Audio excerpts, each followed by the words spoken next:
사야 된다고 생각하면 안전자산의 입장에서 보면 오히려 달러가 더 낫다. AI 장비군들이 완만한 상승을 보일 가능성이 있다. 자, 그럼 미국 외에 눈여겨봐야 할 혹시 글로벌 시장은요? 없습니다. 없나요? 네, 없습니다.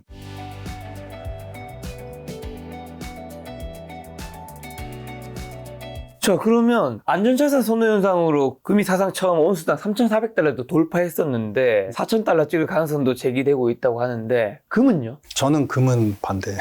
아, 금 요즘에 여전히 막 얘기하시는 분들 많던데 아무래도 네. 불확실성의 시대. 모르겠어요. 제가 뭐 틀릴 때도 많으니까. 근데 저는 이 가격에서 이제 중국의 인민은행이 그리고 중국이 처음에 달러 포트폴리오를 조정하면서 어찌 보면은 금본위 시대처럼 달러보다 금이 낫지 차라리 이런 입장에서 금을 많이 사들이기 시작을 했고 지금은 이제 인민은행은 어느 정도 매수를 한 상태인데 현 상태에서 또 중국의 중국인들이 또 금을 많이 사기 시작을 해요. 근데 이제 이 쏠림의 수요가 중국인들까지 갔다는 거는 가격의 피크 시점은 거의 다 왔다라고 판단을 하고요. 이게 그렇다고 급격히 떨어지진 않겠지만 여기서 상승의 여지는 좀 제한이 될 수밖에 없다. 한국인의 입장에서 오히려 지금 사야 된다고 생각하면 안전자산의 입장에서 보면 오히려 달러가 더 낫다. 달러? 네, 달러가 더 낫다. 지금 이제 환율이 어느 정도 달러 약세에 힘입어서 환율이 떨어졌지 않습니까? 네, 달러 약세로 갈 것 같은데 네. 달러 사러. 근데 현재 상태에서는 달러가 싸게 살 수 있는 구간인 거지 달러가 계속 빠지진 않을 것이다. 기본적으로 뭐 지금 이제 한 원달러 환율에서 1,400원 정도 되죠? 네네. 지금 1,400원 후반대까지 이제 달러 약세 올 때 같이 한꺼번에 떨어졌다가 네. 다시 살짝 반등이 나왔거든요. 네. 그러니까 요 구간에서 쌀 때 사는 구간. 왜냐하면 이게 이제 이런 말씀을 하실 수 있어요. 지금 달러 사서 그러면 얼마 먹겠다고 1,500원 간다고 그 몇 프로나 된다고 그러니까요. 이렇게 말씀하실 수 있는데 달러는 그렇게 보여지지 않습니다. 그런 개념보다는 지금 한국 경제 규모나 패턴을 봤을 때 이번에 트럼프 이기 때 기회를 맞은 반도체, 의학, 조선 뭐 이런 특수한 일부 산업들을 제외하고는 내수 성장의 패턴들은 사실 계속 안 좋아질 수밖에 없고 실물은 좋지만 그러니까 물건, 보이는 거, 집 이런 건 좋지만 우리나라 원화를 보유하긴 부담스러워 불안해라는 심리가 계속 더 강화될 수 있기 때문에 즉 이거는 국가 자체의 디플레이션이 해소가 안 되는 장기 디플레이션의 구간이라고 보여지거든요. 그러면은 우리나라 돈 갖고 있는 것 대비해서 정말 안전자산으로 예금보다 적금보다 오히려 달러가 나은 시대가 되고 있는 것이다. 그게 이제 통화 자체에 대한 비신뢰성이 심할 때 좀 그런 현상들이 나타나는데 좀 한국도 약간 그런 측면이 존재를 하고 있다. 달러와 금에 대한 얘기를 해주셨으면 비트코인은요? 최근에 비트코인이 왜 이렇게 많이 오른 거예요? 대단한 뉴스가 있지는 않았던 것 같은데. 일단은 계속적으로 전략자산 비축에 대해서 이제 미국이 이제 입장을 계속 발표를 하고 있고 전략자산 비축은 근데 스티븐 미란 보고서를 보면 여기에 답은 나와 있습니다. 그러니까 뭐냐면 미국의 전략자산 비축, 뭐 XRP, 그 다음에 이번에 이더리움도 얘기를 했더라고요. 그 다음에 비트코인, 그 다음에 카르다노 이렇게 얘기를 했는데 거기서 그런 얘기를 해요. 미국은 그동안에 달러를 수출해서 패권 통화인 달러를 수출해서 미국은 금융 부자를 만들었고 그래서 그것으로 성장세를 이끌어 왔는데 달러를 수출할 때 스티븐 미란의 보고서는 동맹국들이 달러를 너무 많이 샀다는 거예요. 그것 때문에 달러의 이상적인 강세가 보였고 그게 결국에 미국의 제조업을 망가뜨렸기 때문에 거기서 그 얘기가 나옵니다. 이제는 달러를 수출하거나 파는 걸 안 하겠다. 대체를 하겠다. 준비자산으로서 달러 대신에 암호화폐를 하겠다. 그러니까 이 얘기를 다시 한번 정리해보면 달러 수출하는 것 대비해서 준비자산의 규모의 전략자산 이걸 이제 전략자산으로 표현을 하는 거죠. 미국 정부에서. 그 대신에 암호화폐를 채우고 암호화폐를 수출해서 그걸 가지고 재정을 갖다가 쌓겠다. 돈을 벌겠다라는 입장이에요. 국가 재정을. 그러면 두 개가 다 함축이 되는 거예요. 전략자산 비축이 되니까 처음에는 스테이블 코인을 자체적으로 찍을지 아니면 이 발표된 상용화되어 있는 이미 암호화폐를 더 사놓겠다는 건지 그건 어쨌든 사겠다는 의미가 들어가요. 보유하겠다는 의미가 들어가요. 근데 거기서 그 문구가 들어가잖아요. 이제는 준비자산으로서 팔 때도 달러를 파는 게 아니라 암호화폐를 팔겠다라고 얘기를 했어요. 활용하겠다라고 얘기했어요. 그 얘기는 뭐냐면 이거는 추후에 어느 정도 쌓다가 나중에 미국의 재정과 금융을 마련하기 위해서는 이걸 팔겠다는 의미까지 들어가요. 그러니까 즉 이거는 트럼프 1년, 2년 시기에 쌓는 구간에서는 어느 정도 오를 여지는 있고 그게 미국의 나스닥이나 이제 금융 제도화된 시장하고 연동돼서 심리가 좀 같이 올라가긴 하지만 추후에는 팔 여지까지 남겨놨기 때문에 이게 전략 자산 비축이 됐기 때문에 레벨업이 돼서 뭐 최종 얼마까지 무조건 간다라는 로직은 저는 위험하다고 생각을 하고 오히려 지금 2년 안에 지금 트럼프 1년 차이잖아요. 1년 안에 바짝 오르고 상당한 매도의 가능성도 있는 1년에 바짝 오른다고 보시는? 네네. 그 가능성이 있죠. 왜냐면 전략사 비축에 대해서 아직 모든 것들이 구체화되진 않았거든요. 예를 들어서 아까 말씀드렸던 암호화폐 이 네 가지를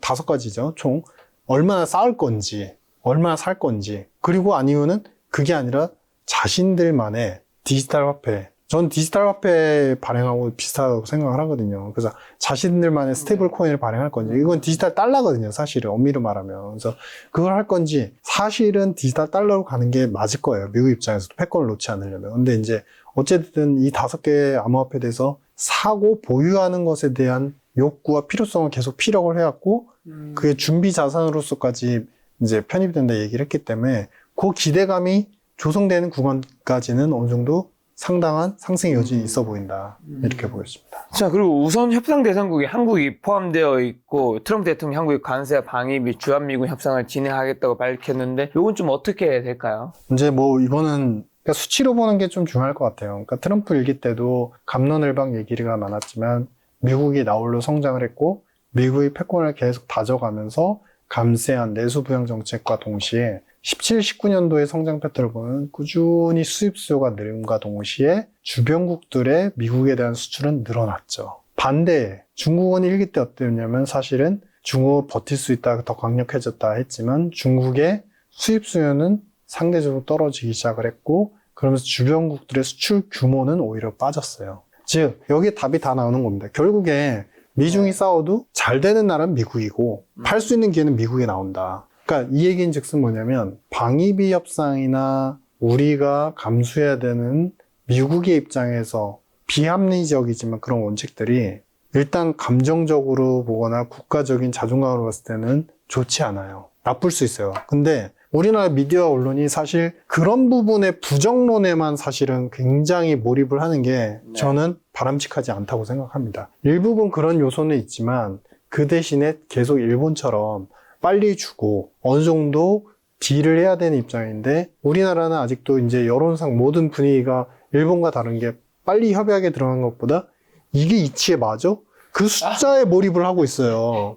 이게 이치에 맞아. 이치에 맞아. 아, 너무 맞았습니다. 네. 거기에만 몰입해서 더 이상 윤리성. 그쵸. 그러니까 이렇게 하는 게 맞아? 뭐 이러면서 거기서 나가지 못하니까 그래서 저는 아쉽지만 이렇게 미국도 우선 협상 대상으로 우리를 원하지만 이 시기는 협상의 최종 마무리 시기는 일본보다 더 길어질 수밖에 없을 것 같아요. 이건 불가피하다. 이거는 정서적인 거, 여론적인 거, 분석가들이 끌어가야 되는, 사회적인 지식인이 끌어가야 되는 것인데 이게 아직도 우리는 일기 때와 벗어나지 못했다. 근데 그럼 그건 뭐예요? 제가 듣기로 일본이 미국한테 되게 잘했는데 한국한테 관세라든가 일본한테 관세가 뭐 1%인가 뭐 밖에 차이 안 나는 뭐 있잖아요. 뭔지 아시나요? 그건 모르겠는데.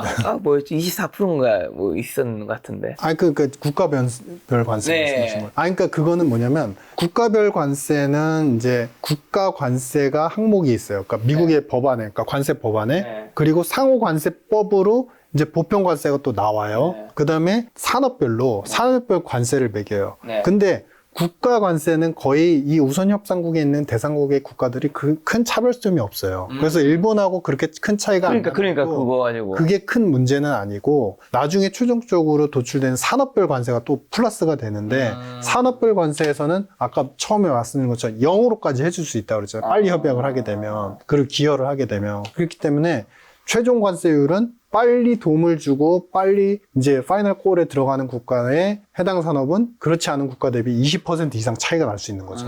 지금 당장은 뭐 한국이나 일본이나 뭐 관세가 별로 차이 안 나 보이지만 산업별로 들어가면 차이가 굉장히 크게 날 수 있다. 굉장히 크게 나죠.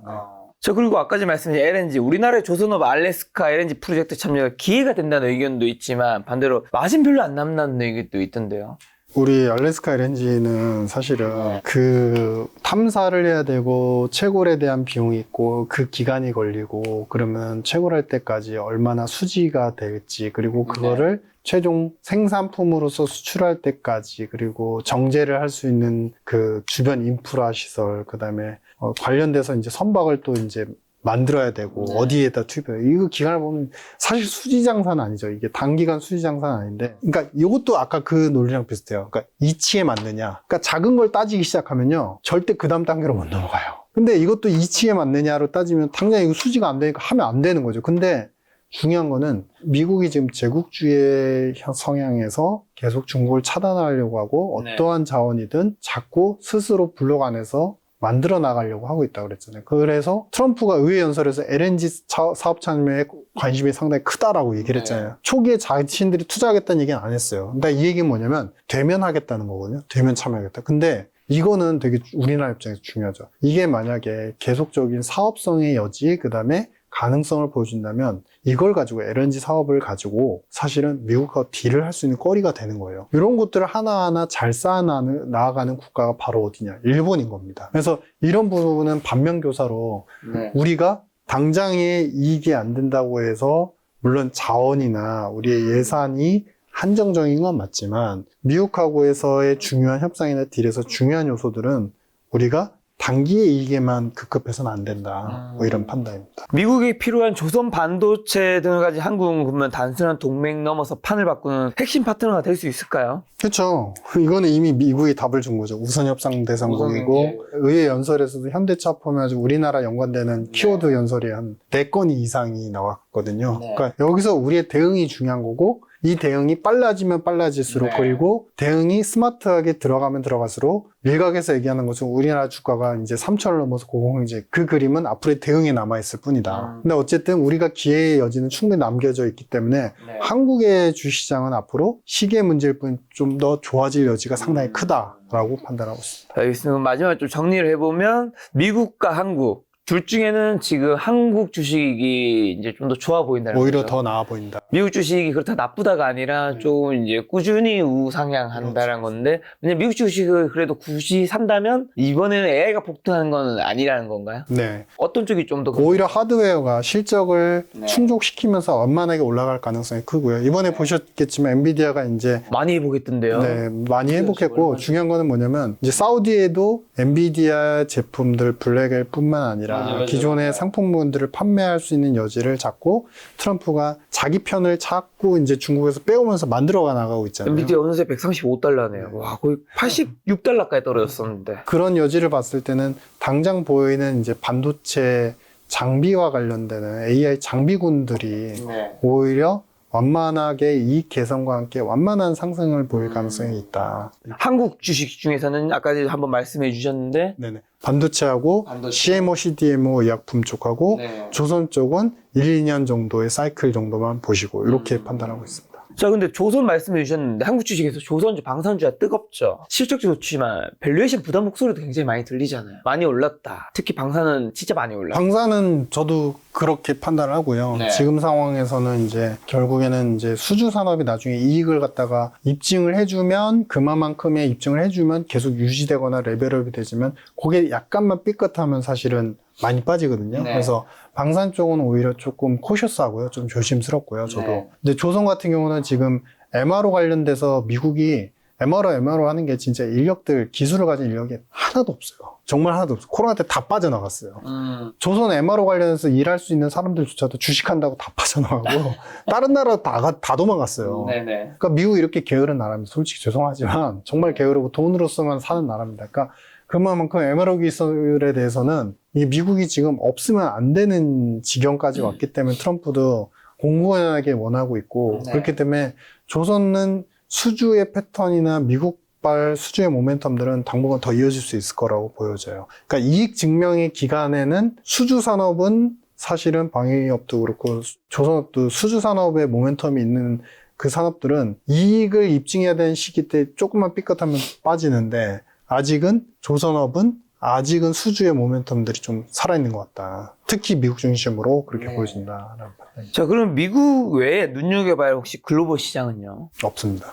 없나요? 네, 없습니다. 뭐 투자로 다른 나라 굳이 생각하지 마라. 굳이 할 필요가 없습니다. 왜냐면 정책적으로 재정적으로 감세를 할 수 있고 정책적인 이제 돈을 끌어당김을 할 수 있는 국가가 지금 생각해 보시면 만약에 한국보다 나는 제조업 공장에 더 건설이 따박따박 되면서 노동력의 인구와 소비 시장이 커지는 거를 따박따박 보면서 장기 투자라고 싶어라는 분들이라면 굳이 이 우선 협상 대상국에 다 답이 있는데 사실은 인도 괜찮죠.